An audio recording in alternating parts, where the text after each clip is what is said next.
Hey everyone, welcome back to all my listeners. This is season 16, episode 3. Today is Wednesday, September 17th, 2025. My name is Sonal Patel, and this is the Paint the Medical Picture podcast series. All right, you guys, so welcome back. I hope you guys are having a wonderful first few weeks of September. I know there's a lot of craziness, sadness, tragedies going on worldwide, as well as here in our nation. So, of course, my heart goes out to everybody that has been affected. Know that there is strength within. There is always light at the end of the tunnel. And my messaging for today is hopefully going to be very poignant because in my Newsworthy, I really do want to feature another healthcare awareness spotlight for the month of September. There are so many, but today I really wanted to focus on Suicide Prevention Awareness Month. I know so many people that are directly impacted by suicide, and I really wanted to take the time to raise awareness about September as being Suicide Prevention Awareness Month. So that will be my Newsworthy. And in my Trusty tip, I wanted to go ahead and focus on the latest scrutiny on orthopedic footwear. Again, more and more DME supplies that are found to be non-compliant when it comes to documentation that is looked at in a post-payment audit type of situation. So again, I'm going to be focusing on another hot topic in the DME POS world. And I'm going to go ahead and close out today's episode with a remarkable quote on resilience from Robert F. Kennedy. All right, you guys, let's get into it. So in today's Newsworthy, September is Suicide Prevention Awareness Month. Organizations like SAMHSA, the Substance Abuse and Mental Health Services Administration, and NAMI, the National Alliance on Mental Illness, speak very loudly on their web pages this month. And do note, I will be providing links in my show notes for these organizations as well. Now, there are opportunities to download social media toolkits, watch videos, use key resources, learn so much information at a time so critical to be aware of. What can we do? SAMHSA says, quote, "This month is a time to raise awareness, promote hope, and normalize help seeking. Suicide affects millions of people every year, yet too many struggle in silence. Whether you're facing challenges, supporting a friend or a loved one, or are looking to help, your voice matters. This month is dedicated to recognizing the warning signs for suicide, encouraging open conversations about mental health, and connecting people to proven treatment and resources. When we stand together in strength, dignity, hope, and purpose, we can make a difference. We can help save lives." End quote. Now, NAMI focuses September 2025's Suicide Prevention Awareness Month theme on, quote, "Start a conversation. Be the difference." With one conversation, asking someone how they're really doing and being ready to truly listen can save lives. Because here's what we know. No one has to face this alone. Help exists. Healing is possible. And all it can take is for one person to start a conversation. End quote. Now, what are some warning signs for suicide? Suicide is complex and determined by multiple combinations of factors, such as mental illness, substance misuse, chronic illness, trauma, painful losses, exposure to violence, and social isolation. Always take action if you notice signs among family members, friends, neighbors, coworkers, or others. Suicide risk is greater if a behavior is new or has increased, and if it seems related to a painful event, loss, or change. Here are some warning signs of suicide for youth and adults.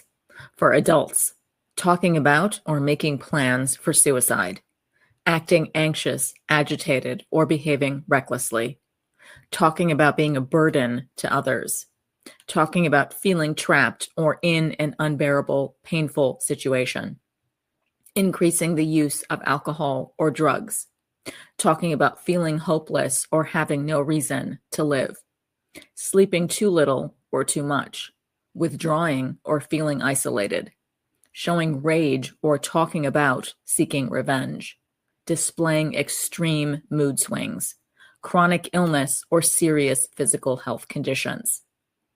Now, for our youth, signs include expressing hopelessness about the future, displaying severe or overwhelming emotional pain or distress, increased physical symptoms such as fatigue, headaches, and stomach aches, commonly associated with emotional distress, changing or withdrawing from social connections or situations, changes in sleep, either increased or decreased, anger or hostility that seems out of character or out of context, and finally, recent increased agitation or irritability. Getting help. In 2020, Congress designated the new 988 dialing code to be operated through the existing National Suicide Prevention Lifeline. SAMHSA sees 988 as a first step towards a transformed crisis care system in America. And now it's time for my best practice tips in Trusty Tip. Now, I've been talking about durable medical equipment, prosthetics, orthotics, and supplies, DME POS, fraud, waste, and abuse on the podcast for years. And today is no different. Here we are. A new 2023 improper payment report uncovered some alarming numbers, in my opinion. According to the 2023 Medicare fee-for-service supplemental improper payment data, the improper payment rate for orthopedic footwear is 100%, with a projected improper payment amount of $4.3 million. Now, who are the affected providers? DME suppliers and treating practitioners who write prescriptions for orthopedic footwear. Now, what are the codes that are involved? Well, there is a whole host of codes found in LCD L33641 for orthopedic footwear, for example, that range from foot inserts, arch supports, lifts, wedges, shoes, surgical boots, and so many others. Now, there are also specific documentation requirements for coverage of orthopedic footwear. So be sure to also reference this coordinating LCA or local coverage article in A52481 for orthopedic footwear. Now, there are also denial reasons.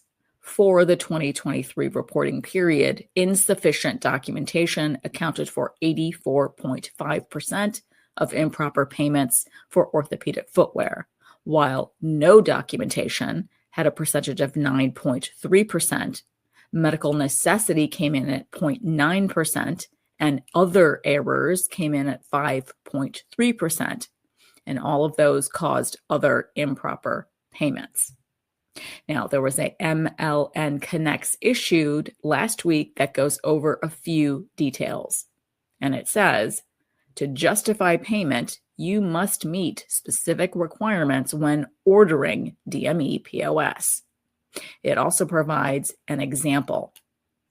The example they provide of improper payments due to insufficient documentation for orthopedic footwear. So here it goes.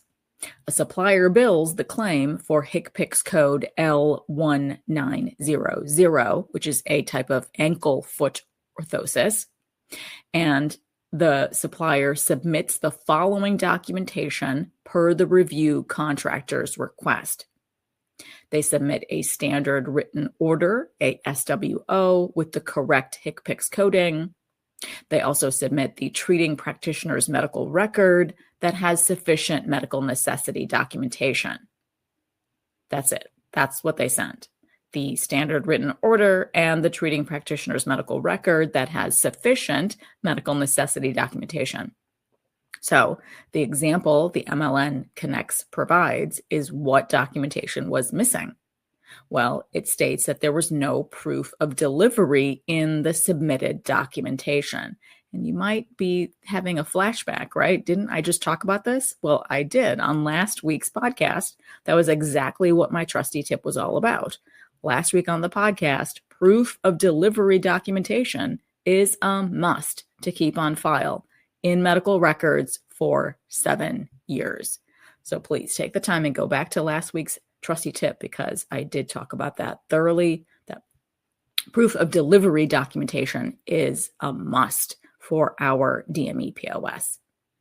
Now, the MLN Connects goes on and says what happens next. What can happen next is that your review contractor, your MAC contractor, completes the claim as a insufficient documentation error, and the Medicare administrative contractor, the MAC, will recoup payment. And finally, that MLN Connects makes a recommendation, and very similar to things I talk about week after week on how to remain in compliance. Their recommendation is to justify payment. The certifying physician must collect and submit proper documentation, including proof of delivery, in the treating practitioner's medical record for DME POS to prevent claim denials and improper payments. And finally, I focus season 16's spark on resilience. I want this 16th season spark to be filled with our world's thought leaders, writers, artists, philosophers, everyone who inspires us with their statements involving resilience. So, in this week's inspiring quote is from Robert F. Kennedy. Only those who dare to fail greatly can ever achieve greatly. Absolutely true, right? This quote reminds us to go for it. This quote inspires us to stop staying so small. When we have big dreams, big goals, big aspirations, we should pursue them. This quote reminds us we can achieve anything we put our minds to, our passion to. I'm happy Robert F. Kennedy's spark burns brightly and continues to inspire so very many. All right, you guys, that wraps up today's short and sweet episode. I apologize.